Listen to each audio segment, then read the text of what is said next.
गया सरजू बाबू, हो गया। चल दीपक बिरवा जी।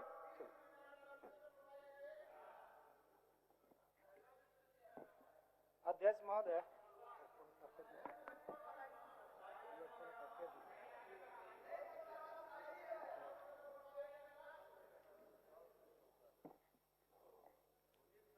महोदय,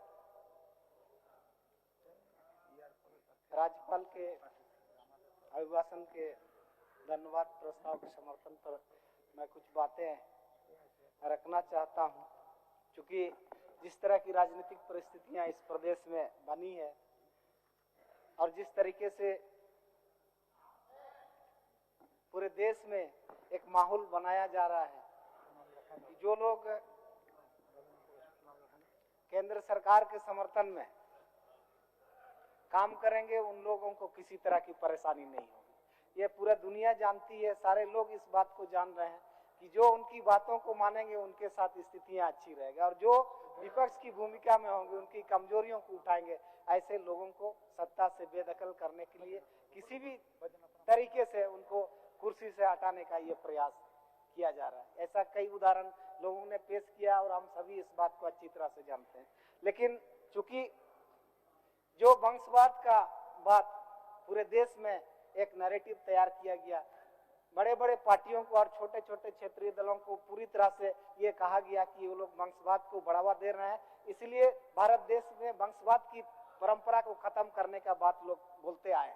लेकिन जिस तरीके से हमारे माननीय पूर्व मुख्यमंत्री हेमंत सोरेन ने झारखंड मुक्ति मोर्चा की सरकार को 4 सालों में उन लोगों तक पहुंचाने का काम किया जहां तक इस राज्य के निर्माण से अभी तक 24 वर्षों में उन समुदायों तक, उन जगहों तक सरकार की किरण नहीं पहुंची थी।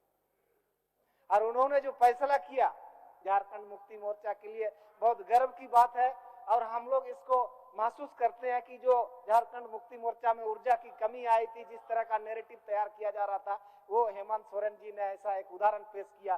पार्टी के समर्पित कार्यकर्ता और हमारे इस दिशुम गुरु के अनुयायी जो कोल्हान के क्षेत्र में झारखंड मुक्ति मोर्चा को एक परचम दिया है, ऐसे लोगों को मुख्यमंत्री बना करके माननीय हेमंत सोरेन ने उदाहरण पेश किया है कि झारखंड मुक्ति मोर्चा वंशवाद पर नहीं, कार्यकर्ताओं पर आधारित है, उन आंदोलनकारियों पर आधारित है जो उस भावना को आंदोलन के समय में देखा था। और मैं पूर्ण विश्वास के साथ कह सकता हूं कि ये पार्ट 2 जरूर है, लेकिन उन कामों को जो गुरुजी ने मार्गदर्शन दिया था कि इस राज्य के मूलवासी आदिवासियों को सम्मान मिलेगा, उनका हक अधिकार को हम लोग लेंगे, इसकी लड़ाई जो शुरू की गई थी उसको हम लोग निश्चित तौर पर पूरा करने का काम करेंगे।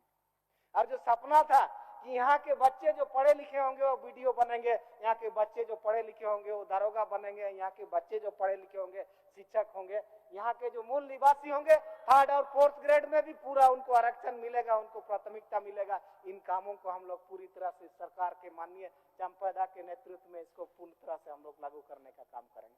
जहां तक नियुक्तियों का सवाल है, स्थानीय नीति का सवाल है, इस बात को भी हम लोग इस सरकार में प्राथमिकता से लेंगे। और यहाँ जो भी बेरोजगार लोग हैं ऐसे लोगों को मौका मिलेगा। चूंकि बिहार के समय में स्थानीय लोगों को 3rd और 4th ग्रेड में 100% आरक्षण मिलता था, जो उस राज्य के मूल निवासी हैं उनको पहचान करके ऐसे पदों पर उनको दिया जाता था। लेकिन जब से झारखंड राज्य बना, स्थानीय नीति जो है ना मुद्दा बनते रहा और यहाँ के मूल निवासियों को नौकरी का हक नहीं मिले, इसके लिए जो है ना बहुत तरह का कुचक्कर चलाया जाता रहा। और अभी हाल में कल परसों की बात है, जो एसएससी का एग्जाम आया था, जिसको किसी भी कारण से एक षड्यंत्र के तहत ऐसे लोगों के द्वारा उसको जो है ना ऐसा स्थिति बनाया गया जिस कारण से उसको जो है ना कैंसिल करना पड़ा। और माननीय मुख्यमंत्री को हम आभार व्यक्त करते हैं कि कल उन्होंने बुला करके सचिव को आदेश दिया कि इसका इमीडिएट जो है ना जांच हो, और ऐसे जो लोग हैं इस तरह का जो रोजगार को मारने का काम कर रहे हैं, ऐसे लोगों को सख्त से सख्त कार्रवाई किया जाए, इन्होंने आदेश दिया माननीय मुख्यमंत्री जी ने। तो हम लोग चाहते हैं अध्यक्ष महोदय, बेरोजगारी वाले मामले पर कोई समझौता नहीं करे। जो काम माननीय हेमंत सोरेन ने नहीं पूरा किया, उस काम को हम लोग को विश्वास है माननीय चंपा सोरेन जी पूरा करेंगे। और 3rd और 4th ग्रेड में जिला की स्थापना समिति से जो है ना उसकी नियुक्तियां होगी। क्योंकि स्थापना समिति किसी को पनिश करता है, किसी को नियुक्ति का चिट्ठी देता है, उस पर डिसिप्लिनरी एक्शन लेता है। पुरानी जो परंपरा है बिहार के समय में, क्योंकि जब बिहार पुनर्गठन विधेयक आया था उसमें वो सारे चीजें जो बिहार में लागू थी वो झारखंड में प्रिवेल करेंगे, ये चीजें आई है। पुनर्गठन विधेयक के हिसाब से। इसलिए उस समय से जब वहां पर स्थापना की माध्यम से नियुक्तियां होती थी थर्ड फोर्थ ग्रेड का, ये सरकार निर्णय लेने की स्थिति में होगी और थर्ड फोर्थ ग्रेड की सभी नियुक्तियां जिला स्थापना से होगी। जो जिला रोस्टर बना होगा वहां पर आरक्षण का रोस्टर होगा, उस आधार पर होगा, कोई किसी तरह का मामला नहीं आएगा। यहाँ के तमाम मूलवासी आदिवासी और यहाँ के मूल निवासियों को उसका जो है ना नौकरी में हक मिलेगा। और जहां तक लोगों ने, माननीय बिरंची जी ने 2-4 बातें इस संबंध में कही कि ऐसे रास्ता आप चलें कहीं जेल के माने कहना चाहिए क्या कह रहे हैं कि पिंजड़े में बंद होने वाली स्थिति ना आ जाए। तो मैं कहता हूं कि माननीय चंपादा बहुत माननीय मुख्यमंत्री जी अच्छी तरह से जानते हैं रास्ता वही चलेंगे जो सीधा और सपाट होगा, रास्ता वही चलेंगे जो सीधा और सपाट होगा। और जो आंदोलन के समय में यहाँ के लोगों ने जिस कल्पना को परिकल्पना किया था, उसके लिए अलग राज्य का लड़ाई लड़ा, उस परिकल्पना को, उस सपना को पूरा करना है और उन शहीदों को सम्मान करना है जिस उद्देश्य के लिए उन्होंने इस राज्य के लिए कुर्बानी दी थी।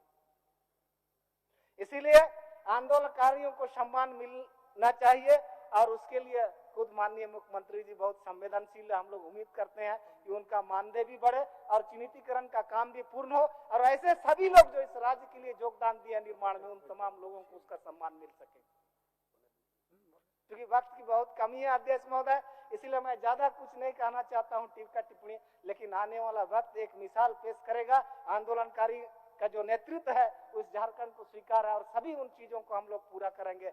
जमीन से संबंधित मामले पर भी जैसे उन सरकार ने भूमि बैंक बना करके यहाँ के सभी लोगों का जमीन को जो है ना बड़े बड़े घरानों को देने का काम किया, उद्योगपतियों को देने का काम किया और आप जानते हैं कि उस समय हाथियों को भी लोग उड़ाया था। लेकिन हम आग्रह करेंगे नई सरकार से भूमि बैंक के नाम से जो जमीन लेकर के रखी गई है, ऐसे बैंकों का जो जमीन है उसको भी जो है ना खत्म किया जाए।